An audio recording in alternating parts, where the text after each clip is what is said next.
So earlier on, Mick Whelan laid out what's wrong and what needs to be done. And now Jeremy's going to be the person who can do it. But before he comes on, I'm going to ask Councillor Micheline Ngongo from Islington to say a couple of words of introduction. Thank you very much. My brother and my sister, I salute you.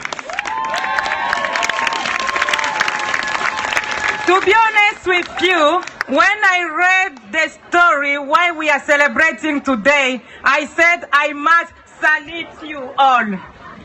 Because where I'm coming from, I believe if we could have people like you, the system of education and the way people could care about young children will going to change the world. And I believe what this city, this town, all of you and those who support the strike before, they did an amazing job. That is why I want you to help me to thank you those who stand up for the strike. Can you help me to thank you them, please?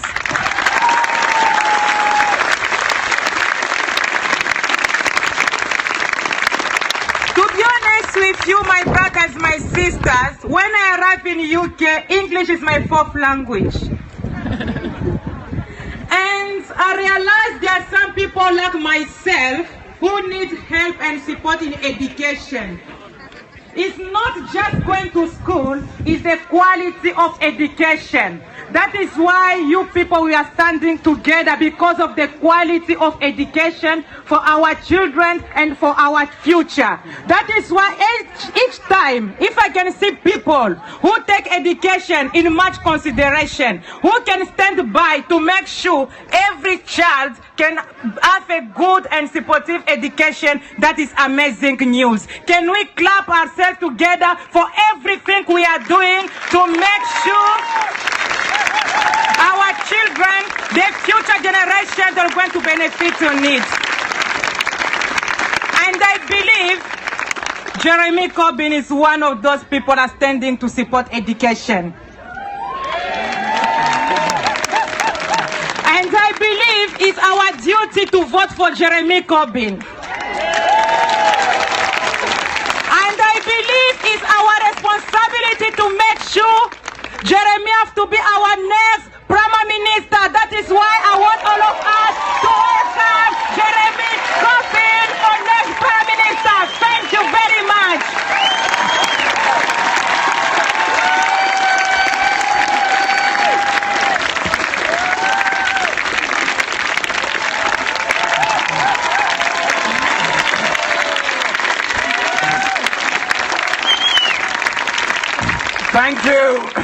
Thank you. Thank you very much. And it's great to be here in Burston. I've been here many times before, and I'd like to think the rain will delay its appearance until about 5 o'clock. So can we all just hope for that? And I want to thank Micheline for her introduction, because she reminds us of the massive contribution made to our society from people all over the world. Micheline came from war-torn Congo, and ever since she arrived in Britain has given her all to supporting young people in the community that I have the honour to represent in Parliament. And she's now been elected to our local authority. So when people say that refugees are a burden, that migrants don't contribute to our society, think Micheline, think those working in hospitals, think those working in the fields, think of all those people working together to achieve a lot for all of us. We are not going to be divided by UKIP and any of the message that they put forward.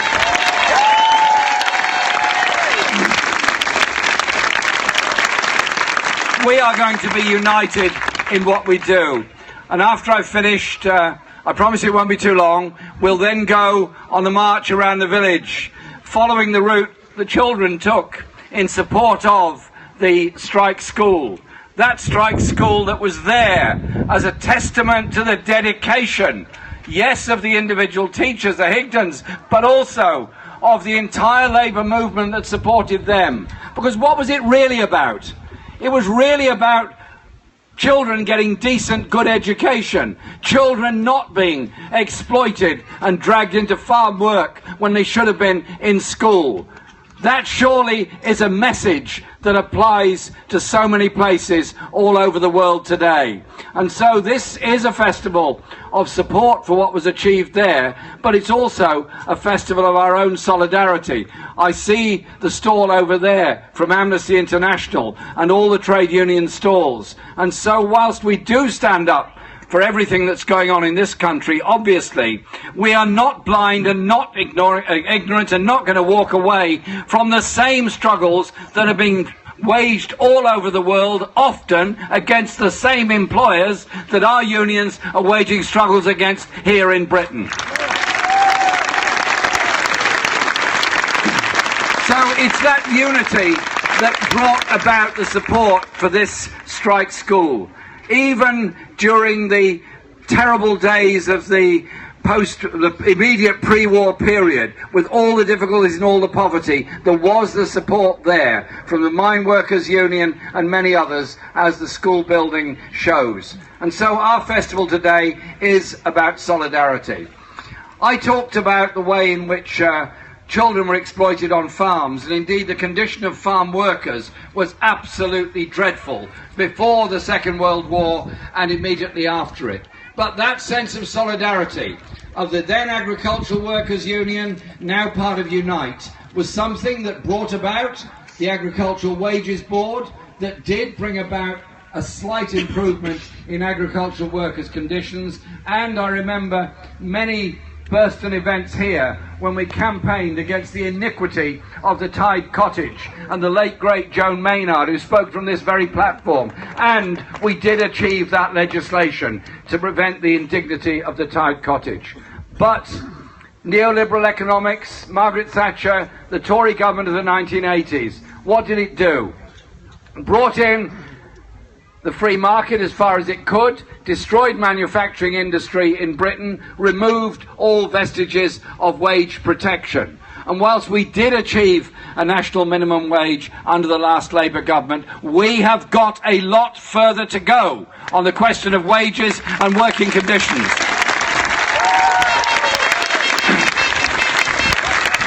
That's why I strongly support the TUC campaign of a £10 an hour minimum wage. And I'm very pleased to say that at this year's Labour Party conference, we'll be having an American speaker who's been leading the $15 an hour fast food workers campaign in the USA. Solidarity across the water, solidarity at home. The two things are indivisible. That's why we've invited them to speak. That's why we're here today. That's why part of the leadership campaign is about a decent living wage, but it's also about working conditions. It is time, long past time, that we called an end to the indignity of 0 hours contracts in so many places around this country. There are nearly 1 million workers who don't know what their income is going to be from one week to the next, don't know if they can pay their rent, don't know what the future holds for them. It's simply wrong. 18 countries across Europe have already outlawed the idea of 0 hours contract. It's time for us to do the same. But there are also many other issues. I mentioned the living wage, but it's also a time to end the indignity of the youth rate in the minimum wage. Because the last time I looked, young people ate as much as older people, needed somewhere to live, just like older people do. And their needs are the same, if not in some cases even greater.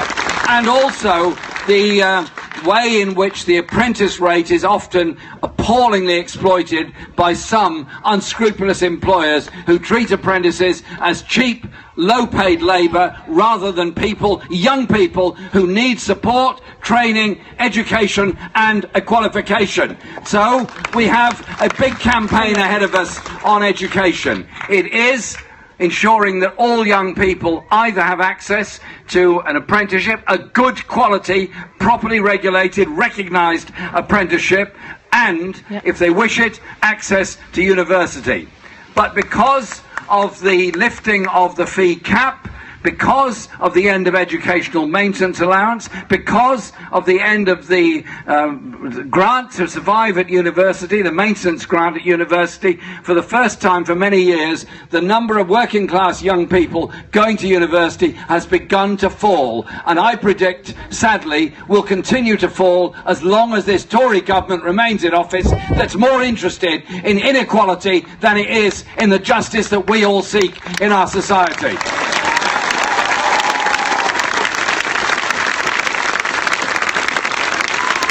And so we come together because we believe in education for all. I believe strongly in education for all, but I also believe that equality begins right at birth. All our children deserve the best in life. They deserve somewhere secure and safe to live. They deserve to get good preschool facilities. Too many children don't. Too many children don't get that preschool socialisation that is so important. I want to see much wider access to preschool for every child, so it's not rationed or restricted, but is there for every child, so they grow up together, understanding each other together, therefore often doing better in school. But unfortunately, our school system is being damaged by free schools, damaged by academies, damaged by the attack on local education authorities. Can't we be proud of the achievement of so many local education authorities that brought together the family of schools, that taught children that going to a school is a good thing, you don't have to be in competition with the school down the road, you work together with them to provide the music and all the other add-ons that are so important in school life. Communities coming together are a very important lesson for young people. And so I want to bring free schools and academies into local democratic control, and all teachers and all staff paid at properly agreed national rates of pay, including that for teaching assistants and others. Education is so important. But what's also important is, of course, access to university, I've mentioned that, but also adult education, so we can all go back into education if that's what we want to do. And if we penalise people being educated, we all lose. If somebody is a good engineer, a good teacher, a good nurse, a good doctor, we all benefit. So stop treating education as a commodity, start treating it as a human right and a good for all of us.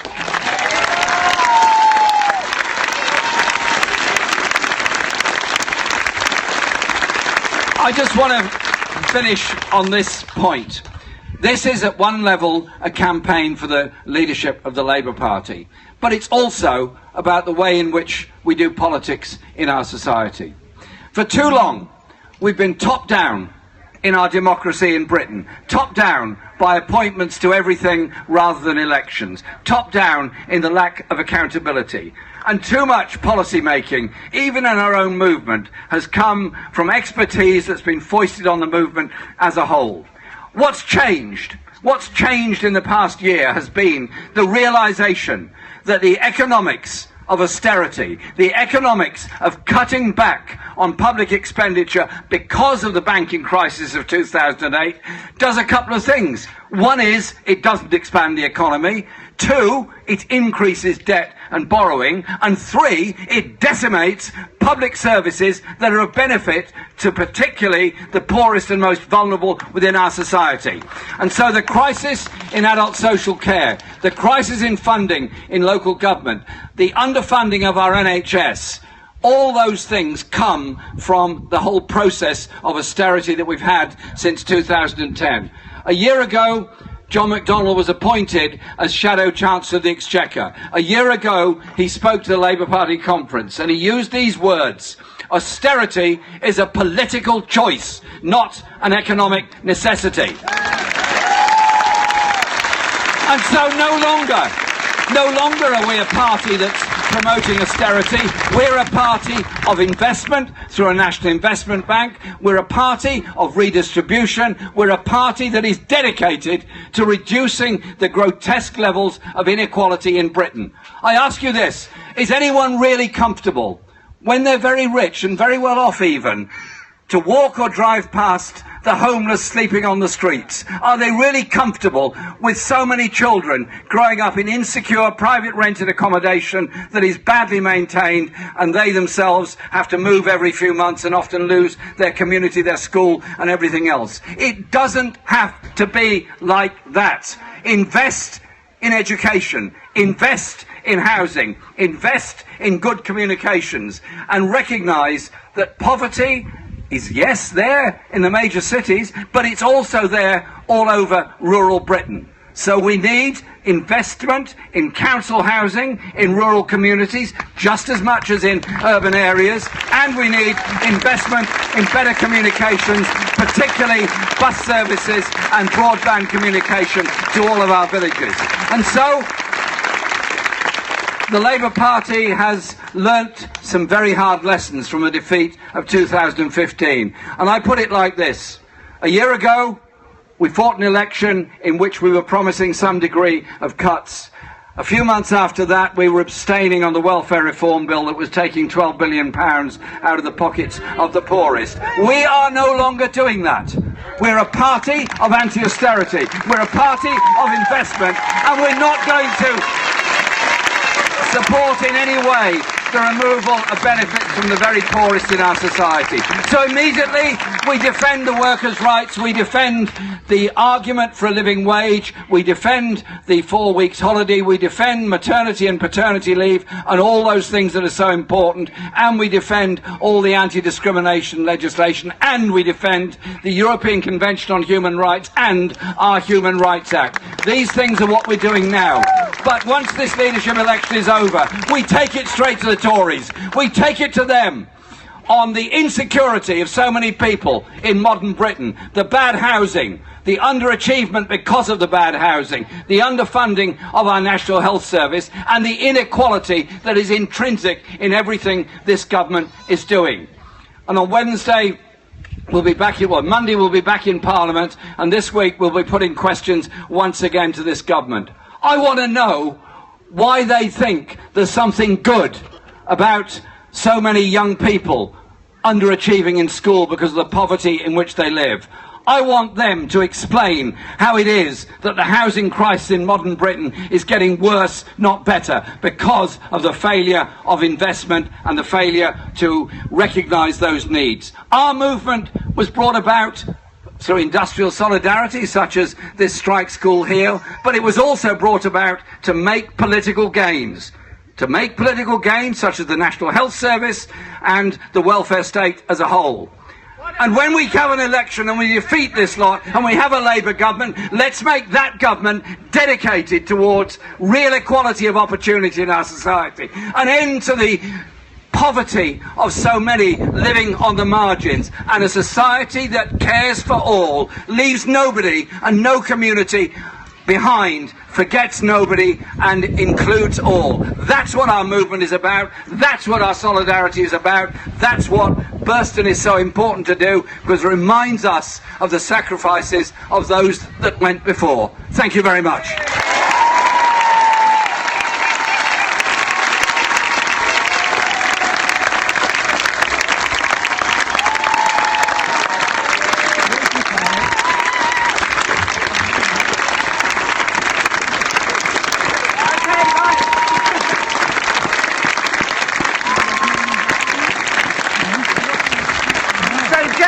Along with all of our speakers and musicians, are invited now to join us on the Candlestick, the march around the important sites in Burston where the children took their struggle. So you're invited to bring your banners and line up behind the Suffolk Punches and unite, and we'll see you down there.